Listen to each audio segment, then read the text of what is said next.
and salutations, my dearest friends. My name is Samantha, and today I am going to be ranking my favorite Bridgerton heroes based on the books.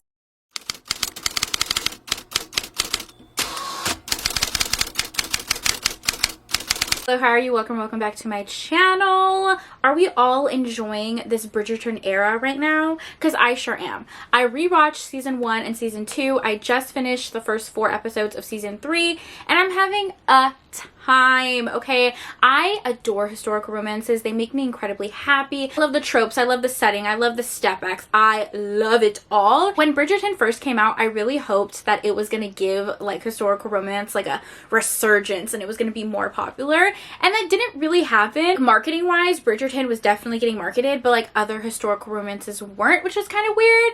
But for season 3, I think because we had such a long wait, the anticipation built, and I feel like people are gonna be in their historical romance era now, and that makes me so happy. That makes me so happy. Honestly, today is just a chill, casual video of me sitting down and chatting with you guys. I'm going to be ranking my favorite Bridgerton heroes based on the book, not the TV show, because if it was the TV show, Benedict would be number 1, Anthony would be number 2, and nothing else would matter. There would be no more. That would be the ranking. I love show Benedict with everything in my being.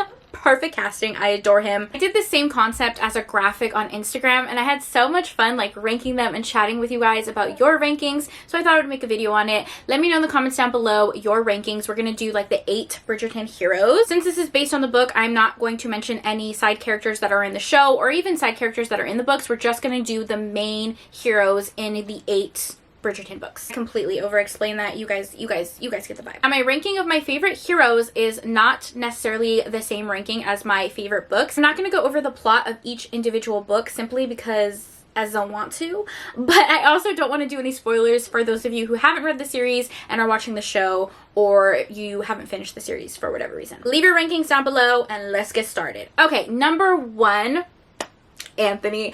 I'm so sorry. You could not knock Anthony off of this number 1 pedestal that I have him on. I know I said this was not a ranking of my favorite books, but The Viscount Who Loved Me is probably one of my favorite Bridgerton books. I love Anthony so freaking much. The second book in the series, it's an enemies to lovers vibe. Our hero Anthony is courting Kate's sister Edwina. He thinks that he is an absolute rake and tries to prevent the marriage, and they end up having feelings for each other. I love the banter between them so much. I genuinely think that Anthony is one of my favorite heroes and Kate is one of my favorite heroines. I love their individual backstories that you get in the book. I feel like that wasn't really showcased in season 2. So I love them individually. I love them together. The little comment here that I put on my graphic was, he sucked the bee sting venom out of her chest with his mouth. We love an unhinged hero. That scene in the garden where he is sucking the venom out lives in my brain rent-free. Anthony Bridgerton, you will always be famous in my books. Number 2, and this might be a little shocking on who I put here, but listen. Okay, don't fight with me on this because I love him real bad, and that is Gregory. I fucking love Gregory. Okay, it was not that intense. I really love Gregory. I'm so hyper in this video, I'm so sorry. On the Way to the Wedding is the 8th book in the series, the last book in the series. Now, I will preface this by saying I typically love last books in series in general because I love when it's like all wrapped up. I love the epilogues and the happily ever afters and seeing the side characters all come together. Like, it just feels so satisfying to me. I just think On the Way to the Wedding is such an underrated Bridgerton book, and I love Gregory because he's so sweet. He just wants the type of love that all of his siblings have. His romance is absolutely adorable, and also I love the relationship that he has with his family. There's a scene in the book where he refers to Anthony as the best dad that he could have ever had, and that scene gets me every time. And if I'm not mistaken, I think he even like names one of his daughters Kate. Like, I just love the relationship he has with his siblings and how he admires them and how he wants the type of love that they do. Other characters and the other siblings are kind of like apprehensive to love. They're not like fully convinced that love matches are something that they can obtain, but Gregory's like, give it to me. I want to be in love. I want to be married. I want what my siblings have. We love that for him. We do. Okay, so Gregory is number 2, and fight me on it. Fight me on it. Number 3 is a favorite hero, and I think a lot of you guys would have ranked him higher, and that is Michael. And he was wicked. I don't want to do a spoiler. I feel like this might be a spoiler if you're currently watching season 3. So if you haven't watched season 3 yet, sorry to spoil it, but Francesca's hero in the book is Michael. Anyways, oh, Michael, sweet, sweet baby boy. Unrequited love, the longing. Oh my God, it's so romantic. I was rereading some of the Bridgerton books and I was trying to remember all the plots because I read them a long time ago, like 4 years ago. And I kind of forgot about Francesca for a second. When I was doing the ranking, I was like looking at my reviews on Goodreads and I was like, oh my god, I loved this book. This one was so freaking good. Again, the angst and the unrequited love.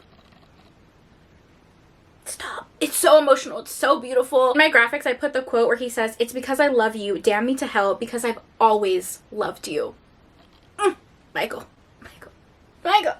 Michael. I love how he was so supportive and respectful of Francesca's first marriage, because that was his cousin, right? Respectful of Francesca's first marriage. And as she's like grieving that, he's just there. Again, we love an emotionally stable hero. Some of these other heroes desperately need therapy, but Michael just felt like so in tune with his feelings and was so open with his affection towards Francesca.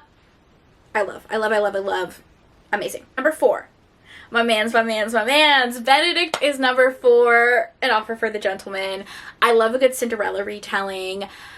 Listen, I will always defend Benedict, and there's nothing you can say about it. Benedict's book is the 3rd book in the series. Like I said, it is a Cinderella retelling with a class difference. I've always loved this book. Will admit that Show Benedict is even better, because that man is so fine. So fine. So fine. What was I talking about? I still like Book Benedict. And here's my reasoning. Yes, he did ask her to be his mistress. He did that. He said that. He did that. However, you have to think about the time period. You have to think about the time period because Benedict comes from a noble family, so it is expected for him to marry into nobility. He's a second son with a lot of wealth, and he's expected to marry into nobility, and that is just what happened during the times. Also, during that time, people usually did not make love matches. They more so married as a matter of convenience, whether for title or for money. So yes, he said, my mistress, but he is still my man's. I love him so much, guys. I really do. And eventually, he got his shit together. He did. And I love him. He's number 4. Number 5, kind of a controversial one, because not everyone loves this hero, and that's Philip. Sir Philip with love. I'm gonna place him in number 5, just like a middle of the road situation. I really love this book. This is one of the stronger books in the series. I think it's so strong because of the heroine, because of Eloise, who is such an amazing character, one of my favorite heroines in the Bridgerton series. Philip I like, though, because he's a little bit more quiet and he's very passionate about, you know, his studies and his plants. I think the romance between him and Eloise really builds up well because they start off by being family friends and writing letters to each other. A lot of people don't like him because he's in a position where he essentially needs to marry because he needs someone to watch his children, and a lot of people don't like that, but I do just think that Eloise and Philip are paired together very well, and there are some sweet moments. It's like the nuance of the relationship that I really love, and I feel like Philip really saw her for who she was and noticed all of these like little things about her personality and loved everything about her. So yeah, I'm ranking Philip pretty high, and I know you guys will disagree with me. Number 6 is Gareth. His book is It's in His Kiss. It's him and Hyacinth. Gareth was just there. He was just there. I have nothing to say about him. I didn't dislike him. I didn't love him. Frankly, I don't even remember him that much. He was just there. And that's how I feel about that book in general anyways. Number 7 is Colin. Yeah. I have a lot of thoughts about Colin. Okay, I recently reread Romancing Mr. Bridgerton. I did that in a vlog, so if you want to check it out, I'll leave it down below. In my humble opinion, Colin is a Regency frat boy. Okay, if it was modern day, he would be a trust fund Nepo baby.